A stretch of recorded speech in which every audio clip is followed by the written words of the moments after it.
Hello, welcome to Gardener's World. Now, whilst the weather lasts, this stage of October is a fantastic time of year. It's so rich and fruity and ripe. Everything just ready to be enjoyed at its peak. This week, I'm planting wallflowers, which, although not the most glamorous of plants, are guaranteed to provide a big hit of colour next spring. Carol is at home, creating new plants from old by dividing perennials to stock her recently made borders. Any amount of time and effort that you invest now is going to be repaid tenfold in the spring. And Alan Power, head gardener at the National Trust Stourhead, takes us on a trip back to Northern Ireland and to the garden that has always inspired him.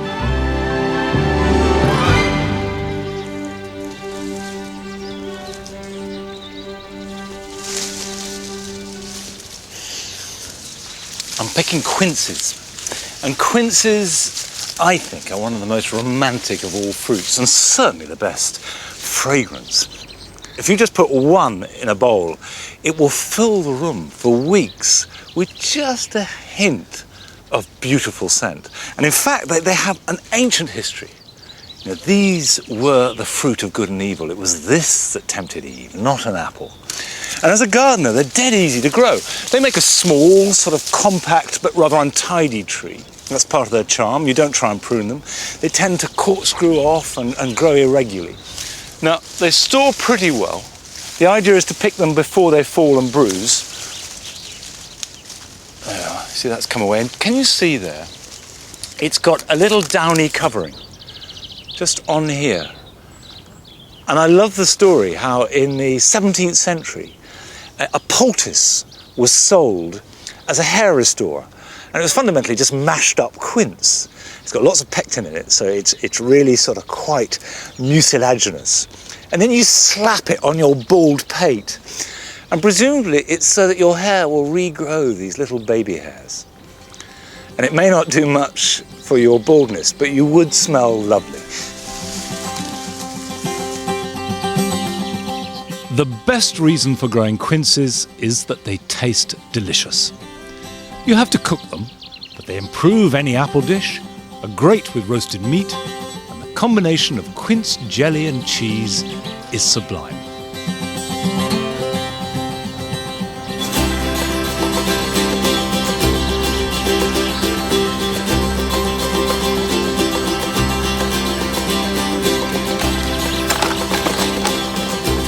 There you go.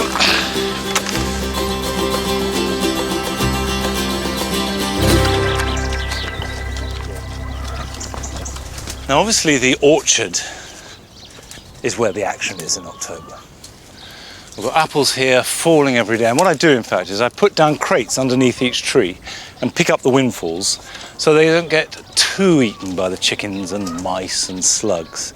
But the point about windfalls is they can't be stored. They're good to eat, and we eat them now. And this, for example, this is a Herefordshire beefing apple. And you can see lots of windfalls. It's a very old-fashioned cooking apple. In fact, it was used for drying. Whereas if you want to store apples, then you really need to look after them. And storing apples is one of those things that is a treat, because when you get to Christmas time, when you get to next February and March, you can have an apple that you've grown tasting perfect. In fact, they tend to get better as they store. And so it shouldn't be just a question of growing your own, but also storing your own. They're dead easy to do. However, you mustn't store a bruised apple. It's really a question of handling them with kid gloves. So when they're ripe, and you've got an apple here, this is Blenheim Orange, which is a good cooker, although in fact, as it gets older, you can eat it. If that's ripe, I'll know because it will come away in my hand. So I just hold it like that and twist. Now that's not ripe. That is not ready for picking, so we'll leave it. But if I come to that one there, looks as though it should be. So we come here, just go up, and just come away in my hand. And just hold it carefully, treasure it, and put it into a basket. Don't chuck it. And it doesn't matter what it looks like, if it comes away, it's ready. And the whole point about growing apples is you're so limited in a supermarket in the varieties.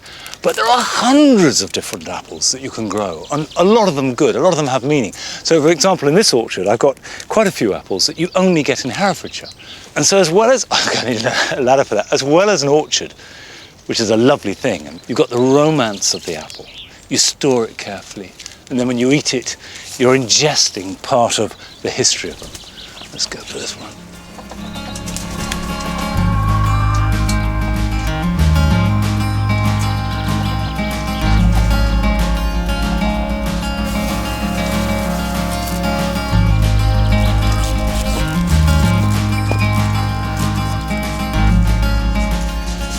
Now, there are lots of ways of storing apples, but essentially what you're looking for is somewhere cool and dark. And we've got this shed, we store lots of things in it, and it's fine for apples as long as it's not too cold, and if it is, we have to come in and cover them. But I use these. These used to be my grandfather's, and I inherited them from my mother. But you can buy similar things and you can make them. The beauty of them, of course, is that you get lots of air and ventilation, and they stack. And what you're looking for is somewhere that is not too dry, so the fruit don't dry up. And just stack them in rows. And again, don't chuck them on. And also, they shouldn't be touching. So just keep them apart. And the reason why they don't want to touch is because if there is a bit of bruising or a bit of damage, that will spread from apple to apple. But if they're not touching, there's no danger of that. Now, if you're thinking, why take so much trouble just over some apples? Well, the answer's simple. It's because they taste so good. Your own apples, grown and stored carefully, are a delicious fruit. It's not just any old thing that you eat all the time. They're absolutely beautiful and will stay good right through till next March or April. So I think they're worth taking any amount of trouble over. Now, this is very much the season of harvesting and of looking forward. And down at Glebe Cottage, Carol has been preparing for next spring by making new herbaceous plants from old.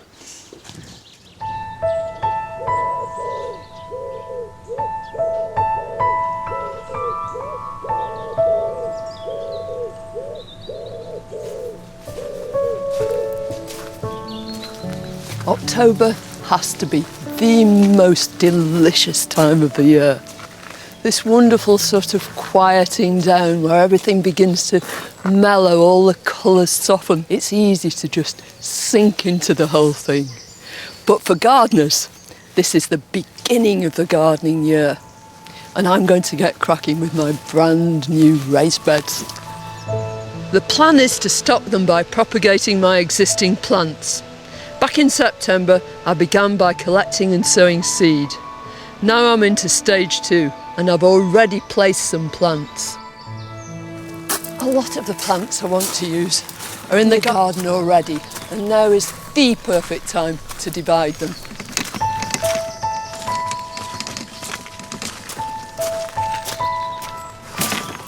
Now, I've already taken plants from here and divided them, but the plant I want to deal with right now is this delightful Sanguisorba.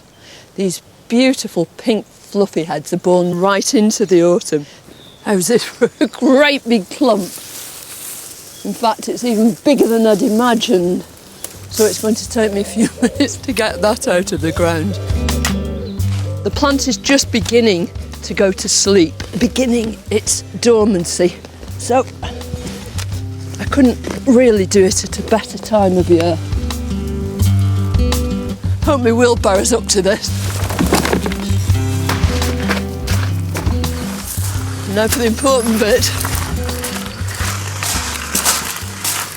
Well, the whole idea of these beds is that I'm employing a sort of ribbon planting. I'm going to let the same plant drift through from one bed to another, so it gives the whole planting some sort of cohesion. And this Sanguisorba fits the bill.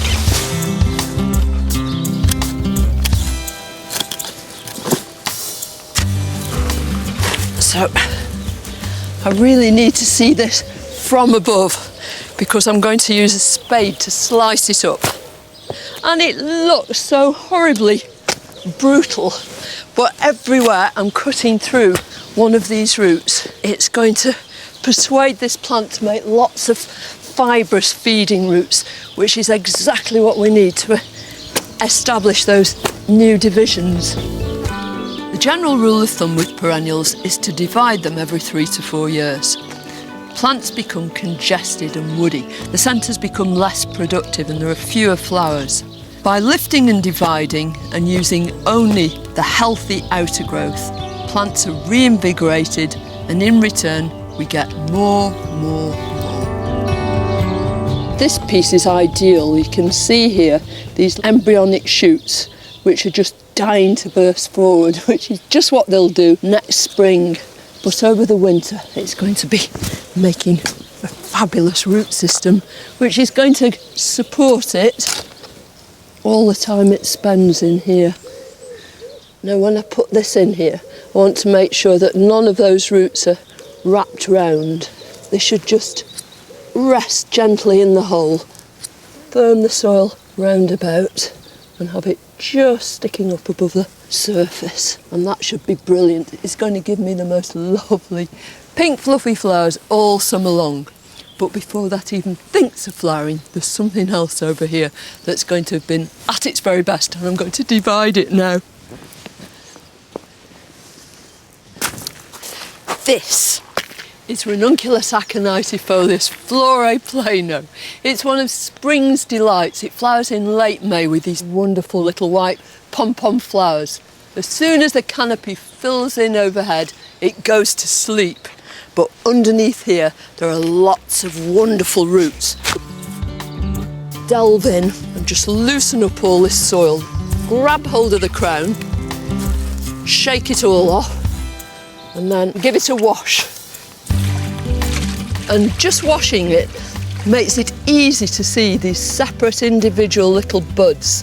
And each one of them is at the top of a spider of growth. And you can actually just pull them out like that. And every one will make a separate individual plant.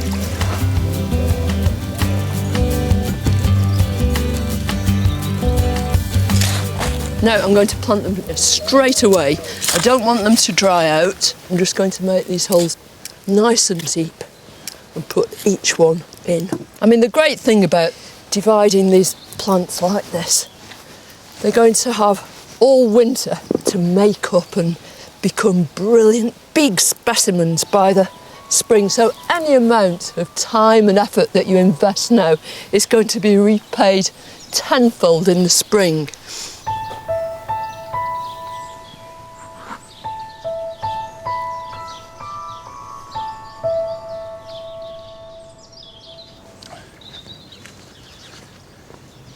The great thing about dividing plants now, or even planting new plants, is that the soil is still warm. So the roots grow for the next month or so, and next spring when the top grows, there's a decent root system to support it. Now I'm going to be planting into this piece of ground some wallflowers. So I've got a great big box here. I've got 100 plants, and that costs less than 30 quid. So they're relatively cheap, and now is the time to plant them. And I love wallflowers. They're not particularly fashionable or trendy. It's old-fashioned bedding, for goodness sake. But none the worse for that, because as well as having a range of fabulous colours in April, they also have really, really good scent, perhaps the best scent of any plant. And the whole point of putting them into this part of the garden is that it's all green. It's deliberately green in summer. You've got the box, you've got the acanthus, so the two make a perfect combination. Now this ground is just full of box roots, which normally would be a bad thing because certainly it will make anything else growing in there struggle to compete. Wallflowers, if you think of the name, will grow out of a wall. I've seen wallflowers growing out of a tower, just in the joints between the mortar. They like fairly alkaline conditions and they like poor soil. And putting them in couldn't be easier. You just pull them out and you buy them like this. I've been soaking these for the last hour, but you can see they're on a root system, nice healthy plant. Squat, what you're looking for is not a tall one, lots of branches on it, and just pop them in. And I'm going to pop them in fairly close together too, because then they'll support each other. Right, now I'll just go in there. Now these are all blood red, because I want a dramatic hit of red against the green of the box.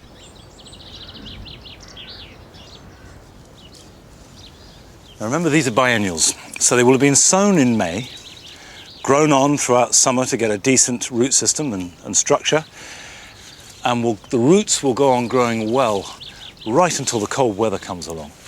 And then the flowers will appear in spring. In the case of wallflowers, April. April is really their month, and by mid to the end of May, they're completely finished.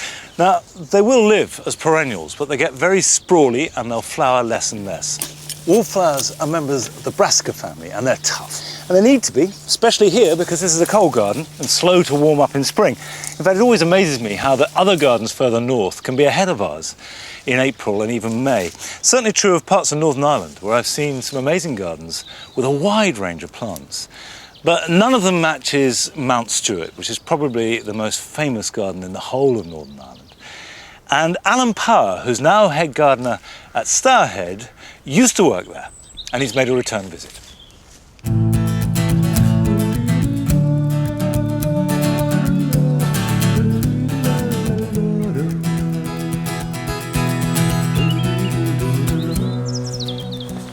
11 years ago, when I started as head gardener at Mount Stewart, the task was actually quite terrifying. There was such a new variety of plants for me to learn, such different soil conditions and a completely different climate to what I was already used to. But all of these years later, I still love coming back to Mount Stewart. It's very much one of my favourite places.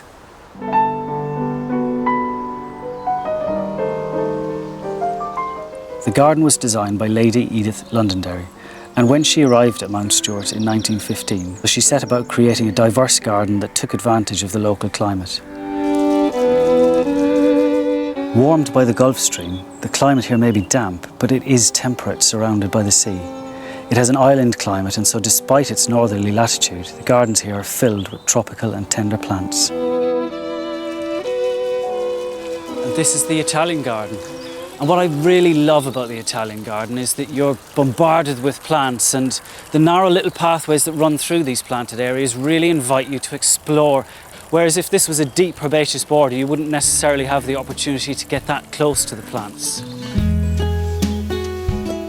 Lady Edith really knew what she wanted, and her influence is still felt by the gardeners today. Neil Porteous has just taken on the role of head gardener here, and has plans to revitalise the Italian garden using her original designs. She kept diaries and garden books, and just where we are in the west of the parterre, you know, there's this colour scheme of blood red and plum colours based around the central fountain, like a sunburst, fading into mauves and purples and clear yellows. And will you be using exactly the plants that Lady Edith used? No, it's a chance for us really to use modern varieties, newly discovered things. Plants are really going to slow people down as they walk through, but keep to the colour scheme. So I can remember one of the talking points in the Italian garden was what to do with the hedges. What are your thoughts? Well, we can't use box because Lady Edith didn't like it in the garden at all. So there's a challenge in itself. Well, at the moment we have Hebe and Heather and Berberis, and they're beautiful to see them actually in flower from time to time. You know, these things will only last for 3 or 4 years, and then we'll probably have to replace them and try new things. It's this lovely thing about Mount Stewart is that hopefully every time you come there'll be slightly different changes and you'll see it progressing.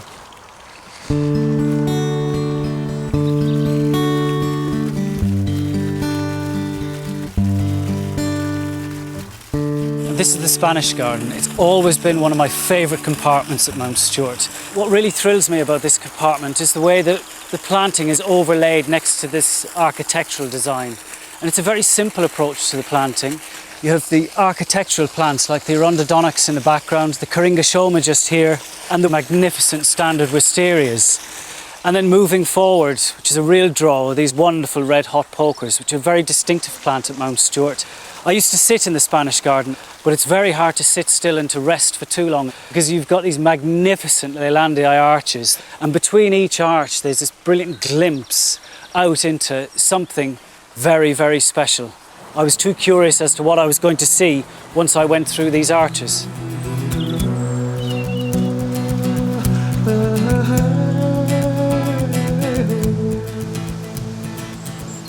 I love the less formal parts of the garden at Mount Stewart as well. And this is one particular area that's extremely attractive at the moment. You have this beautiful tree fern, giving it a very kind of tropical, exotic feel, leading into these brilliant agapanthus and onto this astelia, which I struggle to grow in my garden at home in Wiltshire, but it's growing in really rough, tough conditions underneath this eucalyptus that's just spiralling up into the sky above. And these plants have come from the other side of the planet and are surviving very happily.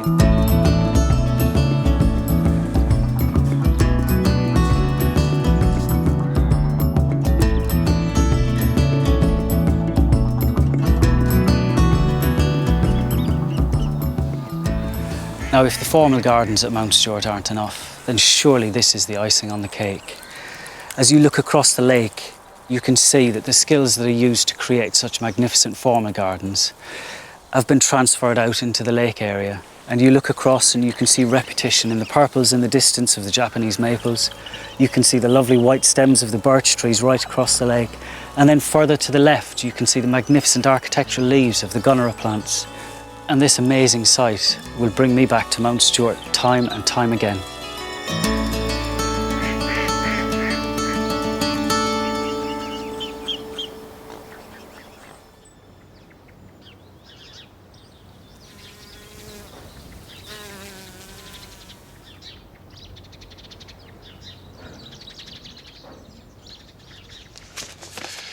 This year I tried out some grafted tomatoes along with the normal seed-raised ones.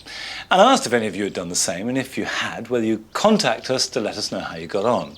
Now, this wasn't a scientific test of any kind, just anecdotal evidence. And of those of you that replied, 2/3 were very happy with them. And we had responses that went along the lines of this one from Derek Johnson, which is pretty typical, saying, you grew Conchita and Dasher. They went extremely well. I cannot praise these plants too highly. They're not the best flavoured we've ever tasted, but they're saving us a fortune not having to buy any. And then we have Anne and Steve Selby, grown grafted tomatoes, grown 3 plants, and they've gone bonkers. I eat so many tomatoes, I'm sick of them. Well, try freezing them. Make them into a sauce and keep them. Of the 1/3 that weren't so happy, this is a pretty typical response. This is from Peter Dixon, who said that you found the grafted tomato, and you only grew 1, grew like topsy. So much so it pushed its way through the roof of the housing. By mid-July it was laden with largest green fruits. Sadly, that's the way they stayed till late August. Back to seed from me. I think the truth is that all tomatoes have had a really tough time this year. It's not been easy to grow a good, tasty tomato. So on balance, all we can say is that as a general experiment, it went pretty well. And most people were happy with the way they performed. But, as I repeat, that's not a scientific test. It's simply anecdotal. Anyway, the time has come for me to put an end to the performance of mine. These are still ripening. We've still got some fruits on them. But I know they're not going to ripen very much more. And I've got a bed here which I could fill with parsley plants and use the warmth of late summer, early autumn into getting them growing strongly, and then they carry me through winter. Whereas if I keep the tomatoes in, I'll only get a handful more.